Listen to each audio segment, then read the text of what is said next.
الحمدللہ وحدہ والصلاة والسلام علی من لا نبی بعدہ اما بعد فاعوذ باللہ من الشیطان الرجیم بسم اللہ الرحمن الرحیم وما لکم الا تنفقوا فی سبیل اللہ وللہ میراث السماوات والارض لا يستوي منكم من انفق من قبل الفتح وقاتل أولئك أعظم درجة من الذين أنفقوا من بعد وقاتلوا وكلا وعد الله الحسنى والله بما تعملون خبير۔ اور تمہیں کیا ہوا کہ تم اللہ کی راہ میں خرچ نہیں کرتے، حالانکہ آسمانوں اور زمین کی میراث اسی اللہ کے لیے ہے۔ برابر نہیں تم میں سے وہ لوگ جنہوں نے فتح سے پہلے خرچ کیا اور جہاد کیا، یہ عظیم لوگ ان لوگوں سے درجے میں بہت بڑے ہیں جنہوں نے بعد میں خرچ کیا اور دشمنوں سے لڑے۔ البتہ اللہ نے ہر ایک سے جنت کا وعدہ فرمایا ہے اور اللہ تعالیٰ جو کچھ تم کرتے ہو اس سے خبردار ہے۔ آج ہماری سورہ الحدید کی آیت مبارکہ نمبر 10 تک کی تلاوت و ترجمہ کا شرف نصیب ہوا۔ سامعین، ہماری گفتگو کل چل رہی تھی کہ اللہ تعالیٰ نے اپنے پیارے حبیب حضرت سیدنا محمد رسول اللہ صلی اللہ علیہ وآلہ وسلم جو اس کا اپنا حبیب ہے، محبوب ہے، اللہ تعالیٰ نے وہ محبوب ہمیں عطا فرمایا۔ اس کے بعد اللہ تعالیٰ نے انفاق فی سبیل اللہ، جسے کہا جاتا ہے اللہ کی راہ میں خرچ کرنا، اس کے بارے میں ارشاد باری تعالیٰ ہوا وَمَا لَكُمْ أَلَّا تُنْفِقُوا فِي سَبِيلِ اللَّهِ، کہ اے لوگوں تمہیں کیا ہو گیا ہے کہ تم اللہ کی راہ میں خرچ کیوں نہیں کرتے۔ اب یہاں پر ایک عام طور پہ یہ بات ذہن میں آتی ہے کہ اللہ کی راہ میں خرچ کرنے سے مراد صرف یہی ہے کہ انسان اللہ کی راہ میں پیسہ خرچ کرے، مال و زر یا دولت خرچ کرے، ایسا نہیں ہے۔ یہ صرف اس کی ایک قسم ہے۔ ہمارے یہاں بدقسمتی سے کچھ چیزیں ایسی ہیں جو مشہور ہو گئی ہے ایک خاص نام کے ساتھ، اور جب بھی وہ نام لیا جاتا ہے تو ہمارے ذہن میں وہی بات آتی ہے۔ یاد رکھیے گا، اللہ کی راہ میں خرچ کرنا، مال یہ ایک قسم ہے، اللہ کی راہ میں دولت خرچ کرنا یہ بھی ایک اس کی ایک کیٹیگری ہے، ایک اس کی قسم ہے۔ اگر فرض کیا کوئی ایک ایسا شخص ہے جس کے پاس مال و زر نہیں ہے تو کیا پھر وہ اللہ کی راہ میں خرچ بھی نہیں کر سکے گا؟ ایسا نہیں ہے۔ حضرت سیدنا علی مرتضیٰ شیر خدا رضی اللہ تعالیٰ عنہ کو آپ کو سخی الاسقیاء کہا جاتا ہے کہ آپ سخیوں کے بھی سخی ہیں۔ تو حضرت علی رضی اللہ تعالیٰ عنہ مال و زر میں سارے صحابہ سے تھوڑے سے، آپ کے پاس پیسہ، مال، دولت سارے صحابہ سے کم تھی۔ اکثریت کی جو بڑے صحابہ ہیں جو اشرف مبشرہ میں جن کے اسماء گرامی آتے ہیں، یا جو بدری صحابہ ہیں ان میں سے جن کے نام آتے ہیں، ان میں سے جو مین نام ہے ان سے آپ مال و زر میں سب سے کم تھے، لیکن آپ کو سخیوں کا بھی سخی کہا جاتا ہے۔ اس کی وجہ کیا ہے؟ آپ نے فرمایا رضینا بالقسمۃ الجبار فینا لنا علم وللجہال بال فإن المال یفنی قریب وإن العلم باق لا یزال۔ آپ نے فرمایا ہم اللہ کی اس تقسیم پہ راضی ہیں کہ اللہ تعالیٰ نے ہمیں علم دیا ہے اور جاہلوں کو مال دیا، اور فرمایا مال قریب فنا ہو جائے گا، ختم ہو جائے گا، تباہ ہو جائے گا، لیکن علم ایسا ہے جو باقی رہے گا، جس کو کبھی بھی مرنے کے بعد بھی زوال نہیں آئے گا۔ یہاں کتنے کتنے بڑے بڑے جاگیردار دنیا میں آپ نے سنے دیکھے، یہاں دنیا میں جن کا نام ہے جاگیرداروں کا میں ذکر کر رہا ہوں جو مال و زر والے نام ہے، یہاں والوں کا تو میں نام ہی نہیں لے رہا۔ سکندر اعظم سے بڑا کون تھا مال و زر میں؟ نمرود سے بڑا کون تھا مال و زر میں؟ فرعون سے بڑا کون تھا بادشاہی اور مال و زر میں؟ قارون جس کے خزانے کی چابیاں کئی سو اونٹ، اس کے خزانے کی چابیاں اور ہزاروں کے حساب سے وہ اٹھایا کرتے تھے، کہاں گیا اس کا مال و زر؟ لیکن علم والے لوگ کل بھی زندہ تھے، علم والے لوگ آج بھی زندہ ہیں۔ ان کے نام مٹ گئے، ان کے کام مٹ گئے، ان کا نام صرف برائی کی بنیاد پہ آج باقی ہے، لیکن جو اہل علم لوگ تھے جنہوں نے علم کو اللہ کی راہ میں تقسیم کیا، اللہ نے قیامت تک کے لیے ان کے ناموں کو زندہ فرمایا۔ اس لیے یہ مت سوچئے کہ جناب ہم کیا خرچ کریں، ہمارے پاس تو مال ہی نہیں ہے، ہم کیسے خرچ کریں؟ آپ کے پاس اگر علم ہے، اللہ نے آپ کو علم دیا ہے، وہ علم آپ اللہ کی مخلوق میں تقسیم کر دیں، اللہ تعالیٰ آپ کو اجر عظیم عطا فرما دے گا۔ جس شخص نے، جس صاحب علم نے ایک علم کی بات، ایک حکمت کی بات اس نے اللہ کی راہ میں لوگوں کو بتا دی، رضائے الہی کے لیے لوگوں کو بتا دی کہ یہ لوگوں کا فائدہ ہو جائے گا، لوگوں کو اس لیے بتا رہا ہوں، تو وہ کئی ہزار درہم و دینار خرچنے سے زیادہ اس کا ثواب ہے، اس کا زیادہ ثواب ہے۔ اس لیے جس کے پاس مال و زر نہیں ہے، اگر اس کے پاس کوئی علم کی بات ہے تو لوگوں میں وہ علم اور حکمت کی بات بتا دے، یہ بھی اللہ کی راہ میں خرچ کرنا۔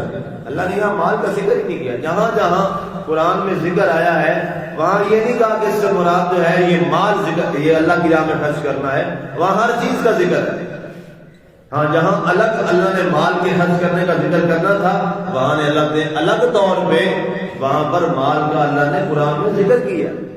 ہاں یہاں پر مال جو ہے وہ صرف وہ اللہ کی راہ میں خرچ کرو، اور کون لوگ جن کے پاس مال و زر ہے۔ اس کے بعد جس کے پاس علم بھی نہیں ہے، اس کے پاس ایک چیز تو ہے، اس نے اخلاق سے پیش آنا۔ اخلاق اللہ کی راہ میں خرچ کرو۔ اخلاق کیا ہے؟ جس سے ملو اچھے اخلاق سے ملو۔ اس کے لیے تو نہ پیسہ چاہیے، نہ اس کے لیے علم چاہیے کہ جناب آپ لوگوں میں تقسیم، آپ اتنے عالم تو نہیں ہیں، صاحب علم تو نہیں ہیں کہ لوگوں میں علم کی خیرات تقسیم نہیں کر سکتے، آپ مال کی خیرات لوگوں میں تقسیم نہیں کر سکتے۔ آپ کم از کم اپنی زبان کو تو اتنا اچھا کر لیں، اپنے اخلاق کو تو اتنا اچھا کر لیں کہ آپ جس سے ملاقات کریں اس سے آپ اچھے انداز میں بات کریں۔ اسلام فرماتا ہے یہ اخلاق کی خیرات ہے۔ یہ تو ہر ایک شخص کہہ سکتا ہے، مسکرا کے ملنا، اچھے انداز میں ملنا، سلام میں پہل کرنا۔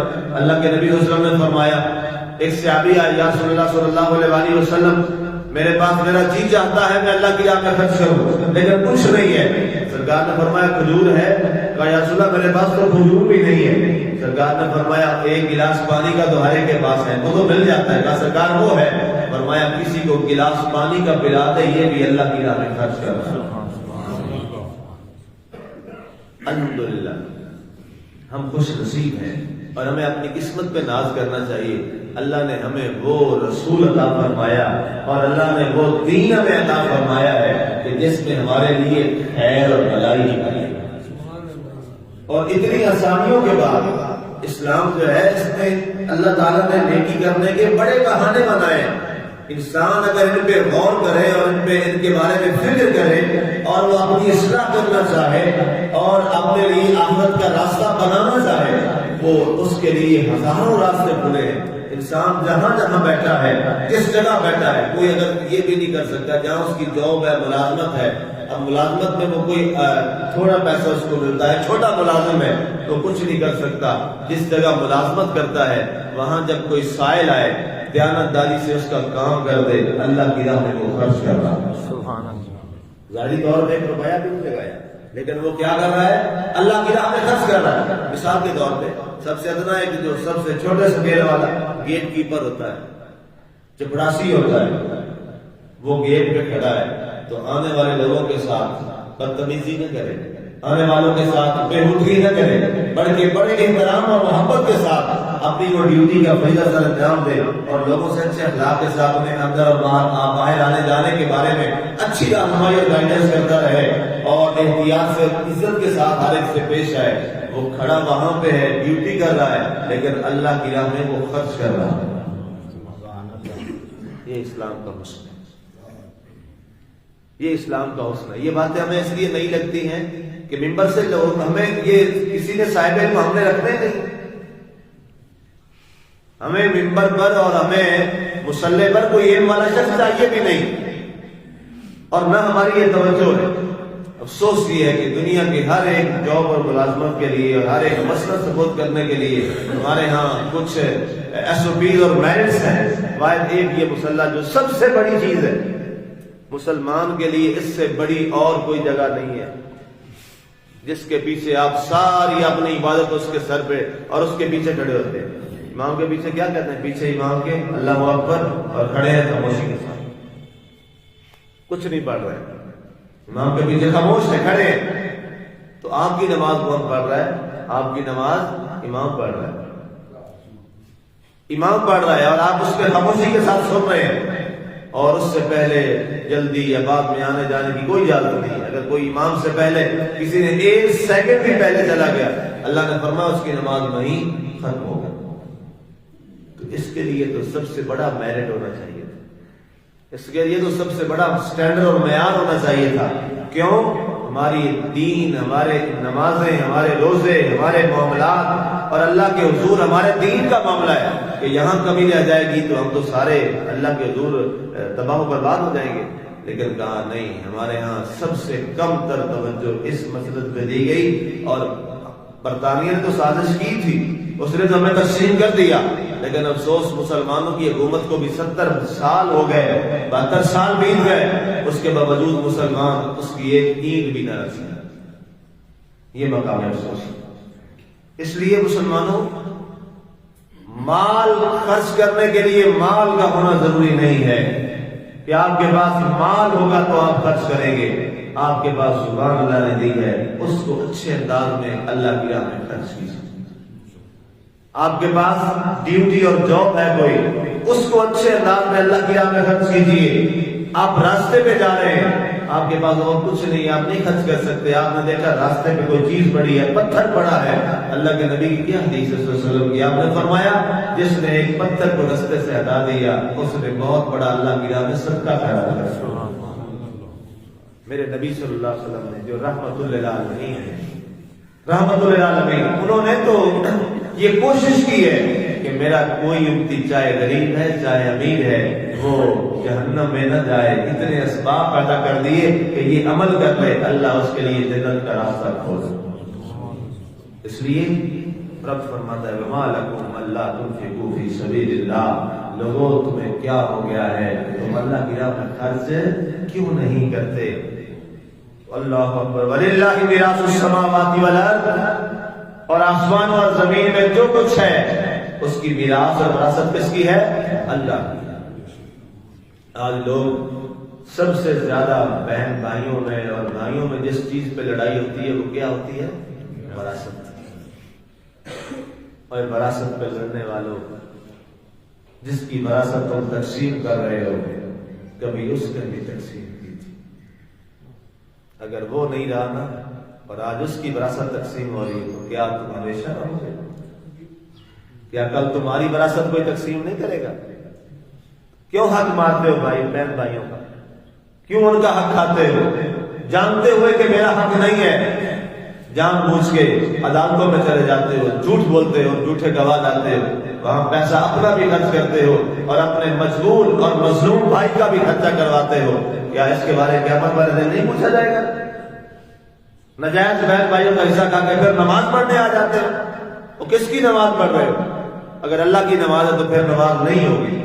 جانتے ہوئے کہ یہ میرے بھائی کا حق ہے, میری بہن کا حق ہے, پھر کھا رہے ہو. اللہ کے رسول صلی اللہ علیہ وسلم نے فرمایا جس نے ایک بالش, یہ کتنی کو ہوتی ہے ایک بالش؟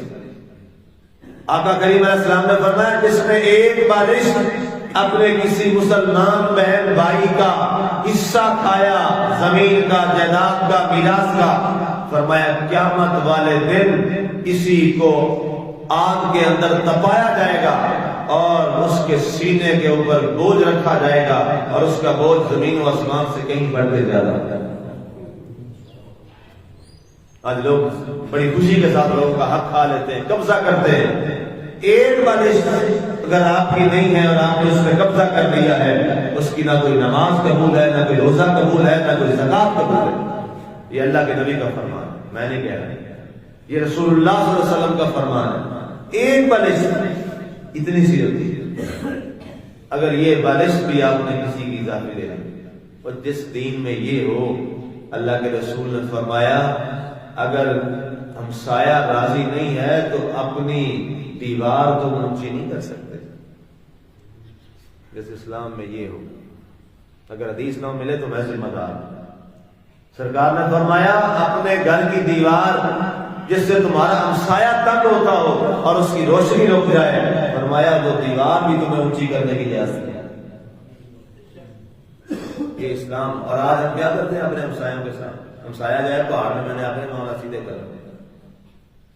اصل اسلام یہ ہے، میں نے جمعہ کے خطبے میں عرض کیا تھا، ہمارے ساتھ سازش ہوئی ہے کہ اسلام کو مسجد میں محدود کر دیا گیا ہے۔ مسجد میں تو صرف نماز کے لیے ہم آتے ہیں، ایک عبادت ہے، بہت سارا اسلام تو سارا مسجد کے باہر ہے۔